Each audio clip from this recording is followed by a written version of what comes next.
Welcome to episode 3 of the E-murging Artist.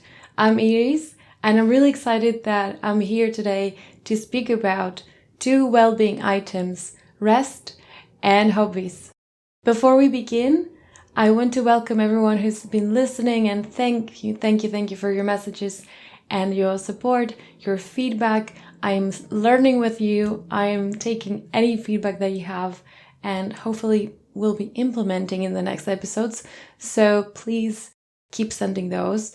And on the topic, special shout out to my friend Lucas, who is an amazing musician, but also a sound engineer who did a course at the iconic Abbey Road Studios. And he sent me some really helpful tips. And I hope I do justice to the sound today, Lucas. Don't forget that you can listen on Spotify and you can watch and listen on YouTube, whatever your preference is. And I release new episodes every Tuesday, and I would love your suggestions for topics and anything you'd like for me to discuss and bring up to the table for discussion. Also, in today's episode, you will have to excuse my voice. I was voiceless yesterday, and although I had planned to film for this and to record for this episode, and I had planned for a completely different topic, I thought, let me sit down today and talk about rest and well-being, because my voice sounds really weird and I will make a better point if I talk about these things today. So a bit of a change in the schedule, but I think it's a really important topic and I'm very excited to be kind of sharing my thoughts with you today, because it has taken me years and years and years to reprioritize my health and my mental health and my well-being. So it almost feels like an achievement. And wherever you are in your own journey, I hope that I can bring you some helpful thoughts and ideas so you can implement them too.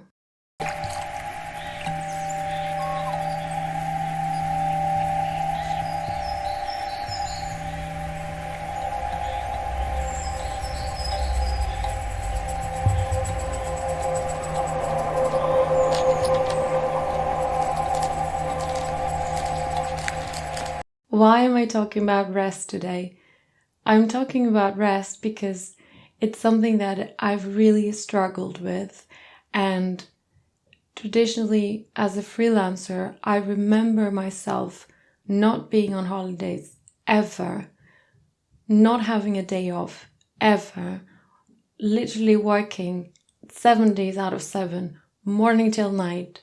And I never took holidays. And the main reason why was because I thought if I book holidays and I will get a request for work because my work is inconsistent, I will miss out on income, which is really valuable and it's really essential for me to survive on. But at the same time, I didn't realize that this was creating a kind of my rest is costing me money kind of mindset. And rather than thinking that my rest is valuable and it's feeding my soul and it's feeding my body and I can do more if I'm rested, I almost felt guilty whenever I wanted to take holidays because, freelancers, we don't have paid holidays. When we go away, it means that we miss out on income. We miss out on opportunities that might not come. And that's a really, really hard feeling to battle with and a really hard thought to battle with. And I remember that it was so difficult to give myself some days off, and quite often, to be honest, I did get requests for gigs or for work when I was away, and I always felt really bad for turning them down because I was away. Now my mindset has changed a lot, but I do understand where this was coming from. And I think it was really important for me to try to understand the roots of that and to try to figure out that there's a time-money relationship, even when it comes to my own rest. So it was only when I was able to treat myself as a person, I know how bad this sounds, but I mean, I treated myself as a business, and as a business, I would give my employees some time off. And so I was like, I need to plan all my holidays ahead, make sure I'm available for them. I'm available for my holidays, and that people know and respect that I need my time off. Otherwise, this happens, and I'm pointing at my throat for those who are listening on Spotify, and I'm sure you can hear the results of it. So rest and holidays are really important and are something that I safeguard now. I make sure I book my time off, and as much as I can, I try to keep one day a week completely free of any agenda items, of any meetings. And the hardest part is the work in my head, and I almost always fail at that. And I'm still trying to figure out how to do rest, how to keep this one day a week free from everything, so I can enjoy life and I can enjoy my friends. I can catch up with my family or anything else. So holidays, I know it's a hard one, because not only do you take away the opportunity to make money, you're also spending money on that. So it's a really twisted mindset if you're a freelancer. And I know how that feels, because you don't have steady income. You don't have the security that next month you'll do equally well or even better. So I know how this feels when you are away and you can't make money and you're also spending money. But there are ways to tackle this. I encourage you to not stay in this kind of mindset of spending versus making. There are ways for you to plan your holidays and plan your money and make sure you're going to be safe financially to have your rest. Apart from the holidays, what I mentioned before about working 7 days a week, all day long, and I'm sure many of you have used the phrases before. I can't, I have a show, I can, I'm in rehearsal, I can, I'm working on a new piece. And this is our kind of usual response when it comes to socializing with other people and to enjoying parts of life that are not work. And it's really tricky, because we love our work. I mean, I love anything that has to do with creativity, music, dance, choreography. And it's really hard for me to say no to things like that in order to do social life. But actually, I love my friends, I love my family, and it's my heart is torn between the two. And it's hard to kind of differentiate what's for enjoyment and what's for work. Because as I said, we love what we do. But I think it's important to be present in people's lives, people that you care for. And it's important to make that time, because you cannot take that time back.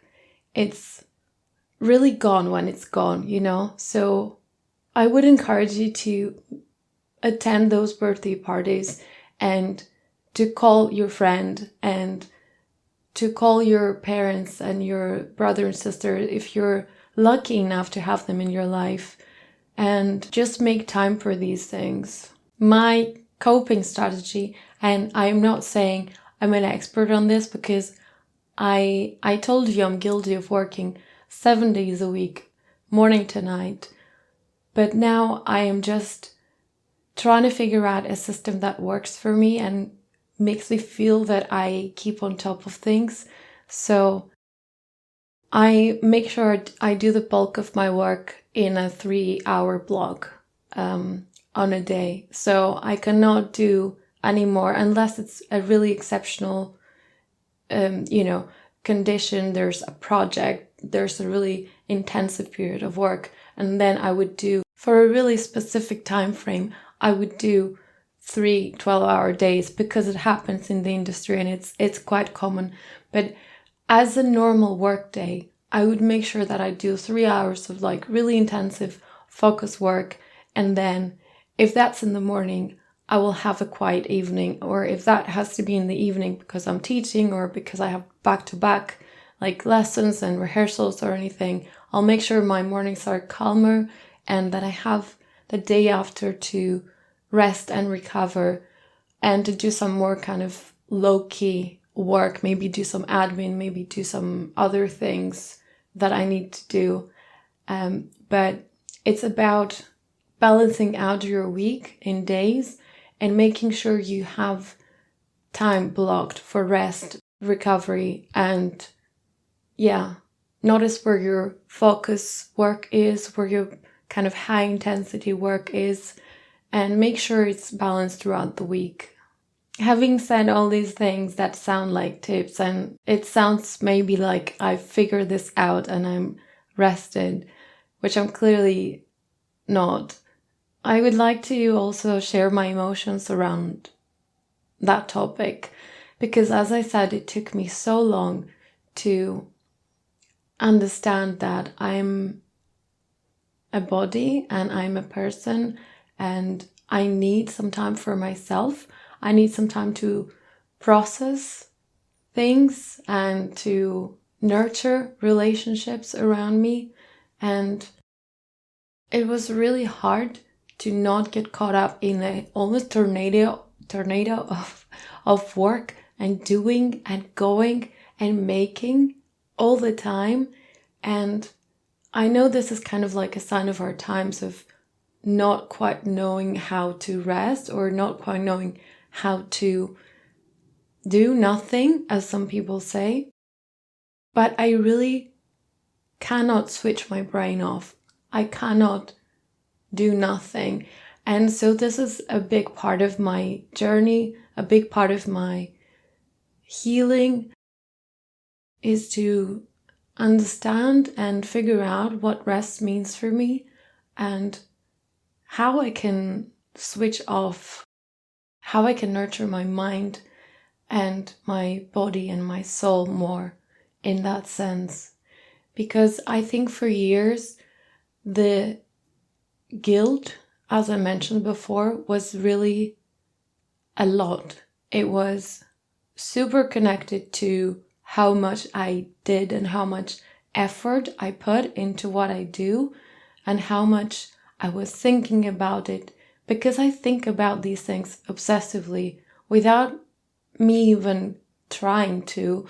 I think about making work and I think about creative solutions to creative problems. I think about my collaborations and my projects because I love them and it's my life. It's everything I think about all day long, but it's really hard to balance that with life. And I want to include other people in my life as well. So I think I'm trying and I need to find a space for them so they can be kind of contained. So this is my personal challenge. And if you have any thoughts, any tips or anything, please feel free to send them to me. I would really appreciate the help and support in that. And I'm also excited about that discovery because, as I said, this journey is amazing and it's exciting and it's new. Everything is new and everything that I keep learning keeps me super engaged and super excited for what's to come. And I can't fail to mention that some of my thoughts about resting, and money are very, very much connected with the capitalistic system that we live in the Western world. So my time is valued as money, is very transactional, and I think this is why there's a sense of guilt and there's a sense of missing out, there's a sense of not being productive when you rest, because it's about producing, it's about making, the volume of making. So this is a kind of even philosophical or sociological thought about how rest and time and money are interconnected in this. What about yourself? How where, when do you rest? Give me some ideas in the comment. I'd be really, really grateful to see how you're tackling this.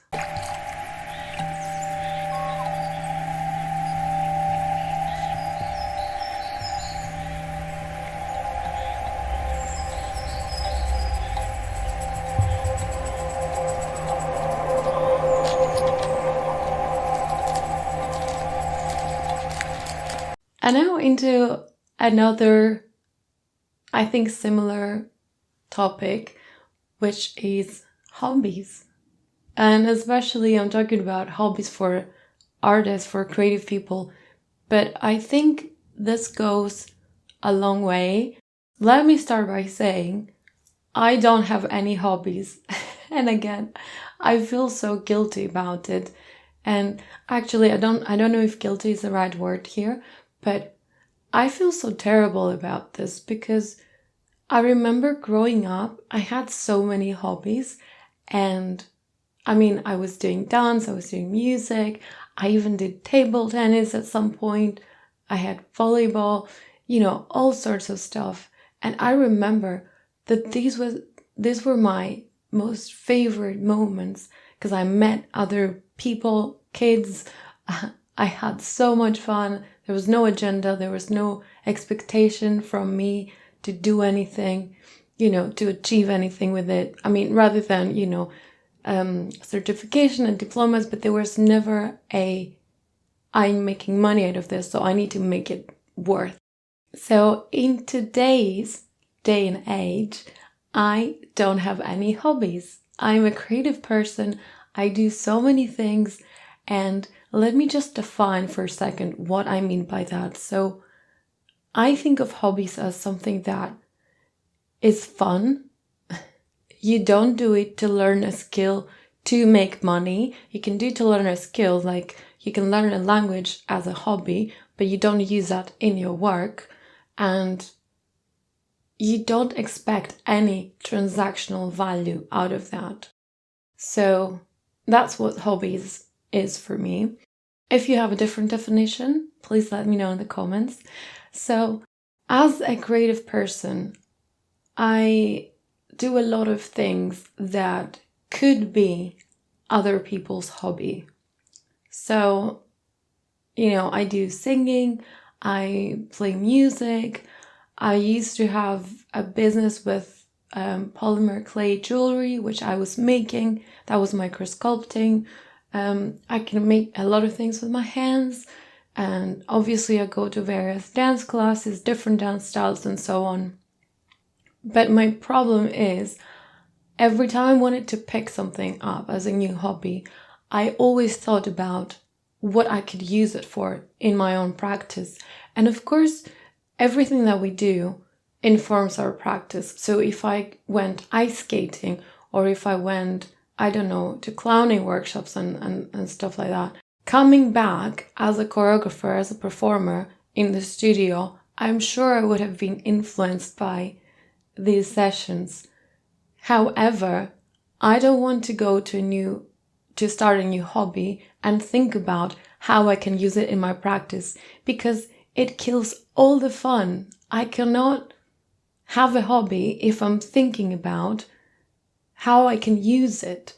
Then it goes back to that capitalistic mindset that I mentioned before of I need to make money for me, or I need to make it worth its money. So I think that's a very even toxic way of thinking about hobbies. And I'm very guilty of that. I haven't figured out what I can do about it. I am working on it though, because last week I was like, I want to go to tango lessons. Now, this is a little bit cheating because I have done tango lessons before and I really like it. I love the music. I love the style. I love the emotions that this dance evokes. So I'm not purely, I'm not convinced that I'm doing this purely for hobbyist reasons, but I will try and I will let you know if I fail or if I learn something new. But thinking about you and your hobbies or your relationship with any potential hobbies, do you think that you actually have something? Or do you share this? Can you relate to me and the way I'm thinking about starting something as being useful for me rather than fun, and I'm just doing it because I enjoy it? I do hope that you're wiser than me and you have hobbies that you enjoy rather than have to do to develop your creative skills. Of course, there's way more to that. And I'm thinking, for example, that my personal challenges when it comes to hobbies have always been, but I'm spending money and I'm not getting anything back other than my fun, because apparently my fun in my head wasn't good enough. It wasn't good enough a reason to spend money. And the other thing was that I was never actually free to do anything. I was always working. I never had some free time to go and do something for fun. And also consistency. The other thing I've always been telling myself, and I recognize that this is not helpful, but what I've always said to myself is that, oh, this is every Wednesday. I would love to be consistent with that. But wait a minute. Next Wednesday, I can't go because I have this. 3 Wednesdays after that, I can't be there because I have that. So if I can't do this consistently, then I might not start it at all, because what's the point? What's the point of going for one pottery class and then never go back again? I don't know if that kind of resonates with you, but this has been a massive, massive pain point for me. And I understand and I appreciate my need for consistency, but I think it's not helpful when it comes to hobbies, because again, trying to schedule all that fun is not fun at all. I'm almost laughing at myself for kind of thinking about this. Again, I understand where these things come from now, but I'm at an era where it's, if it's not helpful, maybe just ditch it, maybe just shift the way you're thinking about things like that. So this is why I'm telling you, I am testifying that I will try to go to one tango lesson. I'll try to drop in and not think about doing a course, not think about what shoes can I buy, or do I have the right outfit to go? Who am I going with? And all these conditions that I put on myself in order to start something. And it's quite similar to the first episode when we were talking about just starting something. But then I focused on creative projects and projects for work. But the principles very much apply here when it comes to hobbies too. So these are my challenges. I hope you can relate. And if you do, please send me supportive vibes in the comments and in the messages, and let me know how your journey goes. What are your hobbies today, and if you want to start any? A small realization that came after a message: I never really spoke about the podcast title, and some of you asked me why I'm spelling emerging with a U. So I thought it's a fun thing to do, is to talk about the idea behind the title as a kind of bonus to the episode. So emerging is emerging and urgent. So it's 2 words put together, and the term emerging artist is really popular and it's really trendy and it's really everywhere around us. And it's also really triggering for me. And I use urgent because I felt so much urgency to speak up about these things and to share them with you and to create a space for discussion. So back to the emerging artist term or conversation.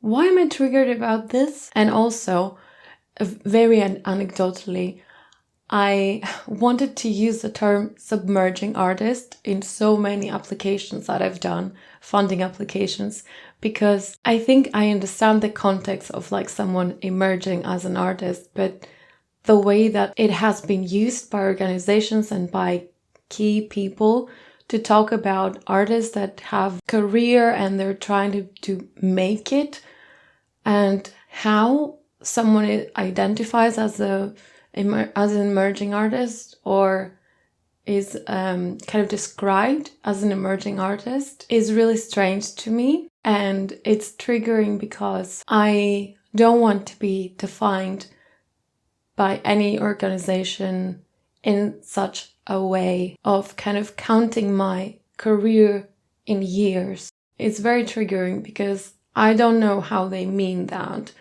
And as we've said before, it's extremely difficult for a freelance artist, an independent artist, to have a linear or steady career in the arts. So you could be emerging for 20 years before you've emerged and you're over the surface, so I thought I could have a little bit of fun with this and define myself as a submerging artist, especially when I've failed more than 200 applications for auditions, funding, open calls, all these things. I just have an image of myself literally going below the water surface and submerging as an artist.